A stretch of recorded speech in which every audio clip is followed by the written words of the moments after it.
Hello दोस्तों, कैसे हो आप सभी। आई होप आप सभी बहुत अच्छे होंगे।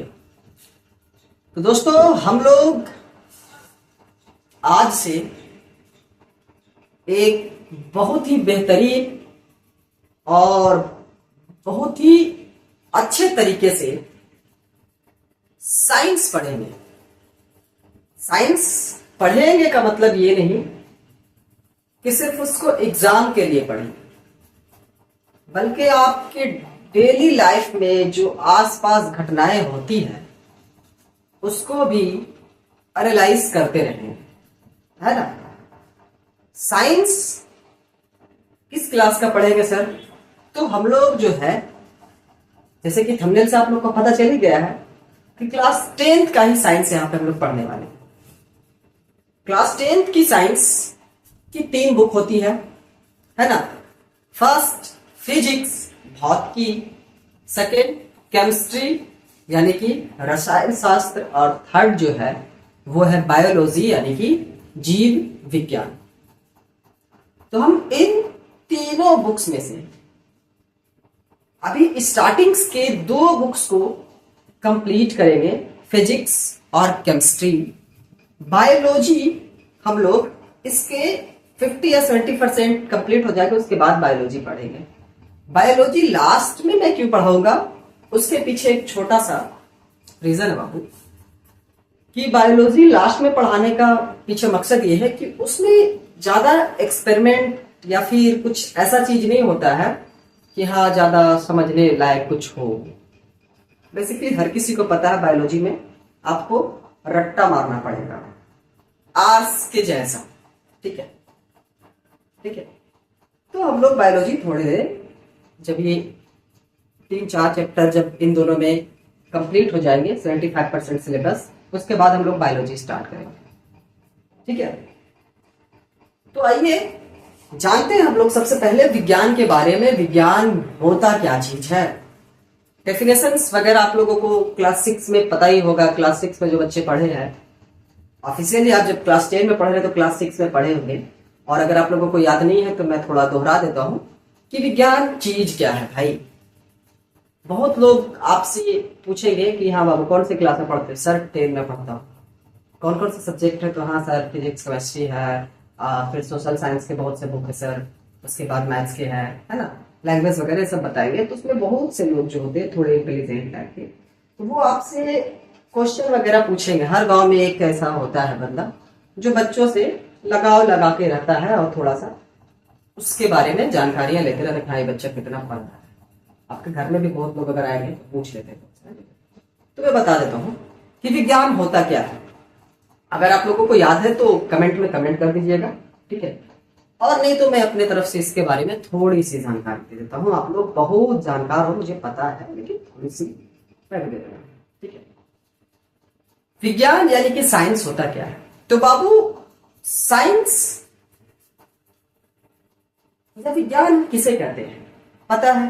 परिभाषा क्या है कि हमारे आसपास नेचर में होने वाली जो भी फिनोमिना है, जितने भी घटनाएं हैं, उन सभी को स्टडी करना, उनका एक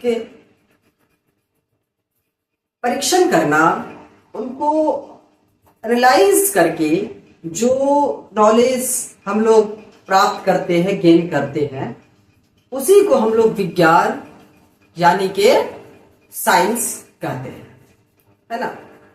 अब ये नहीं कि हाँ भाई कोई कुछ भी बोल दिया तो वो साइंस है, ठीक है। अभी के दौर में आपके वक्त, अभी जो सीजन, अभी जो वक्त चल रहा है वो किस जमाना का है? वो एआई का जमाना है। नए नए टेक्नोलॉजी विकसित हो रहे हैं हमारे आसपास। तो ये क्या है? विज्ञान है, ठीक है। अब साइंस हम लोग जितना अभी पढ़ रहे हैं वो बहुत बहुत बहुत और बहुत छोटा सा हिस्सा है ना। जब हम लोग हायर क्लास में जाएंगे तो और अच्छे से स्टडी करेंगे, फिर जब कॉलेज जाएंगे तो और अच्छा स्टडी करेंगे, है ना। तो आप लोग जैसे जैसे पढ़ते जाएंगे वैसे वैसे आप लोगों को और डीप बड़ी नॉलेज मिलता जाएगा, है ना।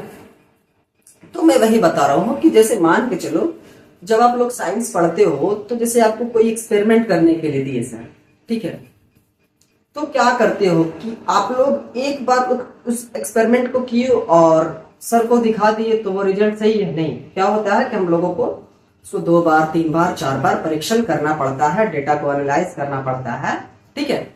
उसके बाद देखते हैं कि हाँ इसमें जो सेम डेटा आ रहा है या थोड़ा बहुत का फर्क है या ज्यादा फर्क है।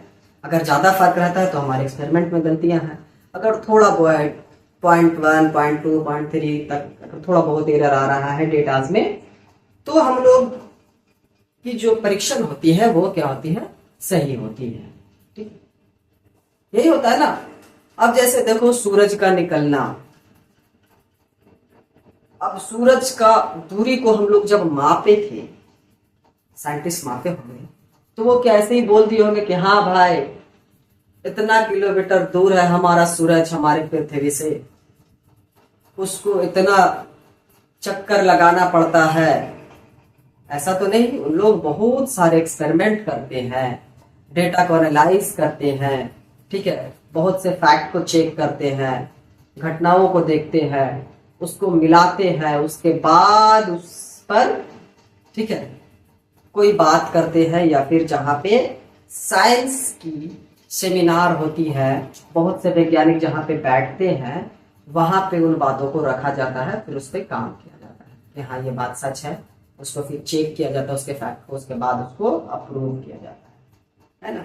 अब जैसे हमारे चंद्रयान 2 को लॉन्च किया गया, तो यूं ही लॉन्च कर दिया गया होगा? बिल्कुल नहीं, पहले भी तो हम लोग लॉन्च किए थे, ठीक है, तो बहुत बार फेल हुए, फिर उसके बाद हम लोग एकदम सटीकता निकाले कि हाँ भाई ऐसा ऐसा प्रॉब्लम आया था वहां, तो दूसरे बार में हम लोग क्या हो गए? सफल हो गए, है ना। तो वही होती है साइंस, ठीक है। साइंस क्या होता है कि हमारे आसपास होने वाली घटनाओं को एक अच्छे तौर तरीका से स्टडी करना, उनके फैक्ट को चेक करना और एक अच्छा रिजल्ट लेकर के आना ही साइंस कहलाता है, ठीक है। अब हम लोग बात करते हैं कि भैया साइंस के बारे में जान गए हैं, तो साइंस के बाबू वैसे साइंस को ना अलग अलग तरह से लोग क्लासिफाई करता है, हम लोग भी अलग अलग तरह से क्लासिफाई करते हैं, ठीक है। आप बहुत से बुक्स में देखेंगे तो कुछ अलग तरह सा क्लासिफिकेशन मिलेगा, बहुत से बुक में कुछ अलग तरह से क्लासिफिकेशन मिलेगा, ठीक है। एनसीईआरटी के बेस पे हम लोगों को चलना है ना। तो 2 तरह का विज्ञान हम लोगों को एनसीईआरटी बताया है फिलहाल, ठीक है। पहला बताया है जीव विज्ञान, दूसरा बताया है भौतिक विज्ञान। अब देखो, जीव विज्ञान में आपका एक प्राणी विज्ञान आता है और एक आता है वनस्पति विज्ञान। प्राणी विज्ञान यानी कि जूलॉजी और वनस्पति विज्ञान यानी कि बॉटनी, ठीक है। उसी तरह से भौतिक में आता है फिजिक्स, और फिजिक्स के 2 क्लासिफिकेशन होते हैं, एक में आता है फिजिकल साइंस और एक में आता है केमिकल साइंस, यानी कि भौतिकी और रसायन विज्ञान, ठीक है। समझ में आई बात है? आप लोग इसकी फैक्ट चेक कर सकते हैं जाकर के गूगल करके, या फिर अगर आप लोग को थोड़ा बहुत चैट जीपीटी का नॉलेज है तो वहां से जाकर के चेक कर सकते हैं, ठीक है। समझ में आई बात? ठीक है, चलिए तो हम लोग आज पढ़ेंगे अपने बुक की जो सिलेबस है उसको देखेंगे, ठीक है। तो चलिए देखते हैं हमारे बुक की भौतिक की जो बुक है उसमें क्या क्या सिलेबस है, ठीक है। चलिए तो देखिए हमारी भौतिकी के यानी कि फिजिकल साइंस के क्या क्या चैप्टर्स हैं। पहला है बाबू प्रकाश का परावर्तन। क्या है? प्रकाश का परावर्तन। दूसरा है प्रकाश का अपवर्तन। तीसरा है मानव नेत्र और रंग बिरंगा संसार। चौथा है विद्युत धारा। पांचवा है विद्युत धारा का चुंबकीय प्रभाव और छठा है ऊर्जा का स्रोत, ठीक है। ये हमारे 6 चैप्टर हैं फिजिक्स में, ठीक है बाबू। ये 2 चैप्टर जो है एक ही चैप्टर में वैसे आपको मिल जाएगा, लेकिन मैंने इसे दो अलग चैप्टर में सेपरेट कर रखा है। एनसीईआरटी में आपको एक ही चैप्टर मिलेगा, लेकिन बहुत से बुक में ये दो अलग अलग चैप्टर में पढ़ाया जाता है। ठीक है, अब तो हम लोग इसे दो अलग अलग चैप्टर में पढ़ेंगे। ठीक है, क्योंकि इसका पार्ट एकदम अलग है, इसका पार्ट एकदम अलग है।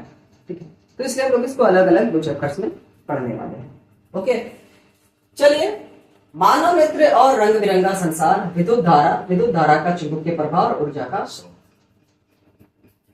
ये फिजिक्स के जो चैप्टर है क्लास 10th की साइंस में, फिजिक्स ये एक ऐसा बुक है जिसके सारे चैप्टर बड़े ही इंटरेस्टिंग हैं। आप लोग जब इसे पढ़ेंगे ना, बड़ा मजा आने वाला है आप लोगों को। क्यों? क्योंकि इनके बहुत से घटना जो है आप लोग के आसपास होते रहता है ना। आपके आसपास इन चैप्टर से रिलेटेड घटनाएं होती रहती हैं, तो आप लोगों को धका समझ में आ गई कि अच्छा ऐसा बात है ना। तो ये थे हमारे भौतिकी के चैप्टर बाबू। ठीक है, अब आइए हम लोग जान लेते हैं अपने रसायन विज्ञान के भी चैप्टर्स को, कि उसमें हम लोग क्या पढ़ने वाले हैं। ये हमारे भौतिकी के थे। ठीक है, दूसरा है रसायन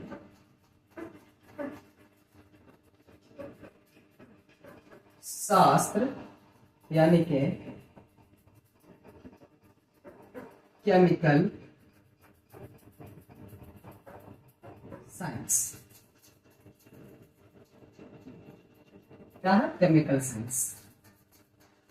अब इसके भी कुछ चैप्टर हैं जिसके बारे में हम लोग जान लेते हैं। ठीक है, तो पहला क्या है?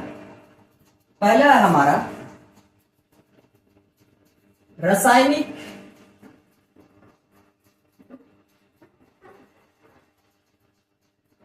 अभिक्रिया, रासायनिक अभिक्रिया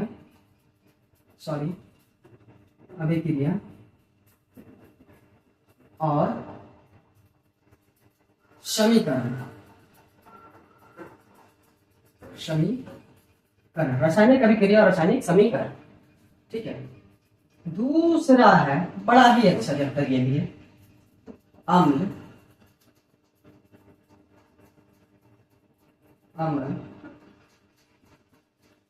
क्षार और लवण। क्या है? ठीक है, तीसरा है आपका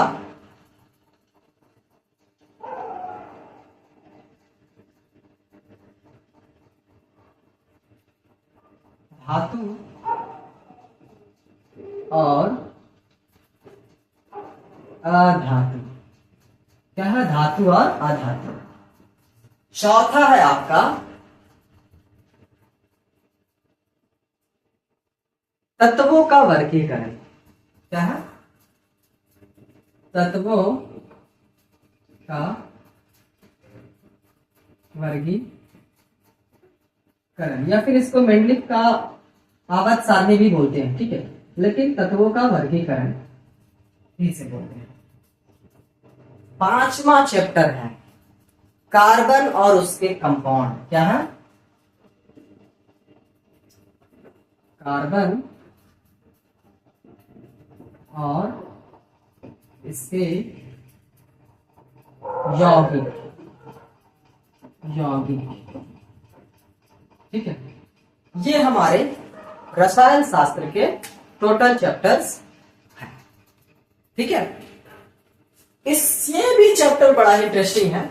वैसे तो क्लास 10th में जितने भी सब्जेक्ट सब बड़े मजे के हैं और बड़े ही प्यारे लगते हैं वो पढ़ने में। बात यह है कि आप लोग पहली बार उसे पढ़ रहे हो और एग्जाम का डर लेकर के पढ़ रहे हो, तो इसलिए आप लोगों को थोड़ा डर के पढ़ने में आप लोग वो जो मजा है उसे भूल जाओगे।